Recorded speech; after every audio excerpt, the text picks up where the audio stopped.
श्रीमद्वाल्मीकि रामायण उत्तरकांड अध्याय 108।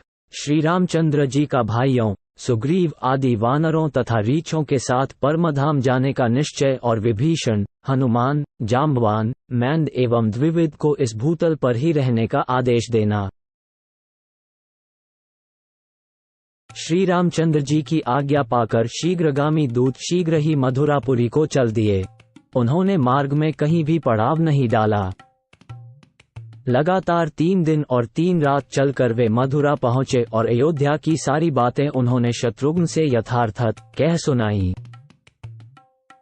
श्री राम की प्रतिज्ञा, लक्ष्मण का परित्याग, श्री राम के दोनों पुत्रों का राज्याभिषेक और पूर्ववासियों का श्री राम के साथ जाने का निश्चय आदि सब बातें बताकर दूतों ने ये भी कहा कि परम बुद्धिमान भगवान श्री राम ने कुश के लिए विंध्य पर्वत के किनारे कुशावती नामक रमणीय नगरी का निर्माण कराया है।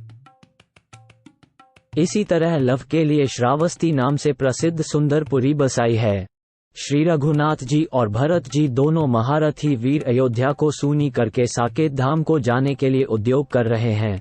इस प्रकार महात्मा शत्रुघ्न को शीघ्रतापूर्वक सब बातें बताकर दूतों ने कहा, राजन शीघ्रता कीजिए। इतना कहकर वे चुप हो गए।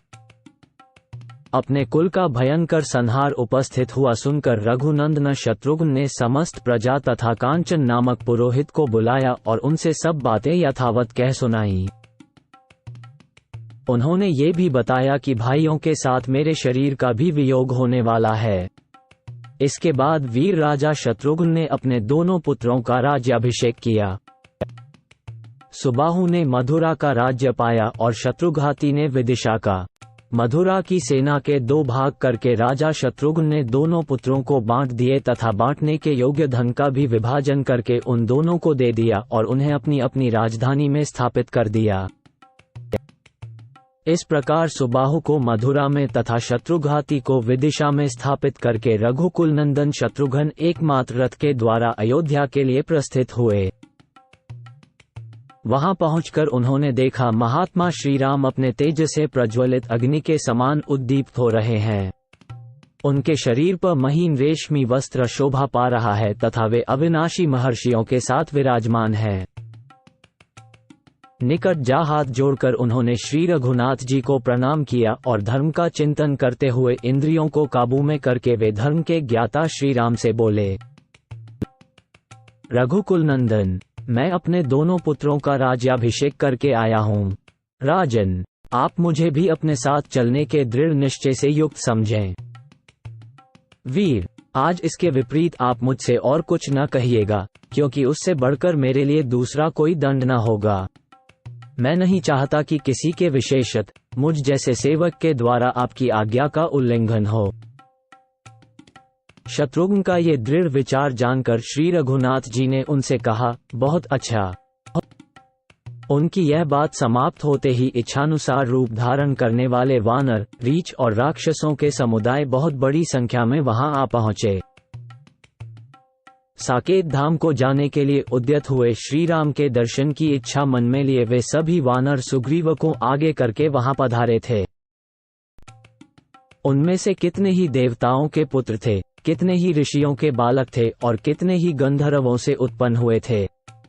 श्री रघुनाथ जी के लीला संवरण का समय जानकर वे सब के सब वहां आए थे।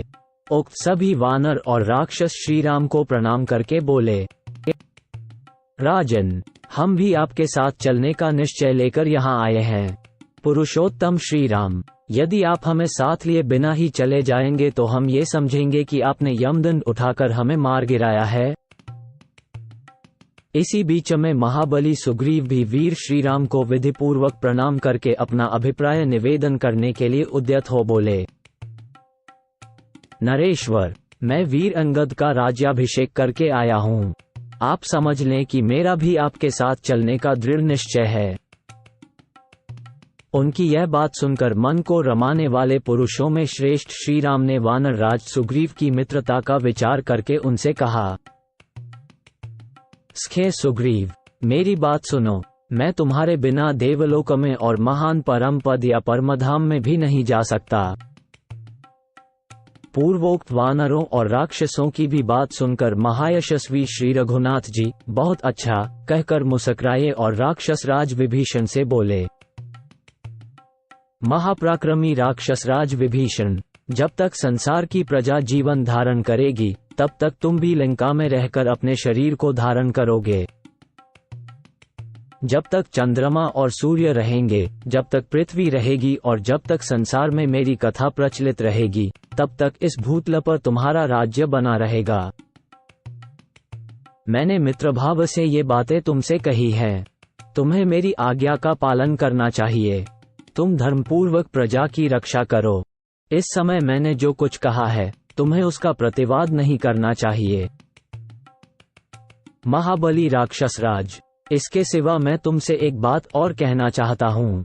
हमारे इक्ष्वाकु कुल के देवता हैं भगवान जगन्नाथ, श्री शेषशायी भगवान विष्णु, इंद्र आदि देवता भी उनकी निरंतर आराधना करते रहते हैं। तुम भी सदा उनकी पूजा करते रहना। राक्षस राज विभीषण ने श्री रघुनाथ जी की इस आज्ञा को अपने हृदय में धारण किया और बहुत अच्छा कहकर उसका पालन स्वीकार किया। विभीषण से ऐसा कहकर श्री रामचंद्र जी हनुमान जी से बोले, तुमने दीर्घकाल तक जीवित रहने का निश्चय किया है। अपनी इस प्रतिज्ञा को व्यर्थ न करो। हरीश्वर, जब तक संसार में मेरी कथाओं का प्रचार रहे तब तक तुम भी मेरी आज्ञा का पालन करते हुए प्रसन्नतापूर्वक विचरते रहो। महात्मा श्री रघुनाथ जी के ऐसा कहने पर हनुमान जी को बड़ा हर्ष हुआ और वे इस प्रकार बोले, भगवान, संसार में जब तक आपकी पावन कथा का प्रचार रहेगा तब तक आपके आदेश का पालन करता हुआ मैं इस पृथ्वी पर ही रहूंगा। इसके बाद भगवान ने ब्रह्मा जी के पुत्र बूढ़े जाम्बवान तथा मैंद और द्विविद से भी कहा, जाम्बवान सहित तुम पांचों व्यक्ति जाम्बवान, विभीषण, हनुमान, मैंद और द्विविद तब तक जीवित रहो जब तक कि प्रलय एवं कलयुग न आ जाए। इनमें से हनुमान और विभीषण तो प्रलय काल तक रहने वाले हैं और शेष 3 व्यक्ति कले और द्वापर की संधि में श्री कृष्णावतार के समय मारे गए या मर गए। उन सब से ऐसा कहकर श्री रघुनाथ जी ने शेष सभी रीछों और वानरों से कहा, बहुत अच्छा, तुम लोगों की बातें मुझे स्वीकार हैं। तुम सब अपने कथनानुसार मेरे साथ चलो।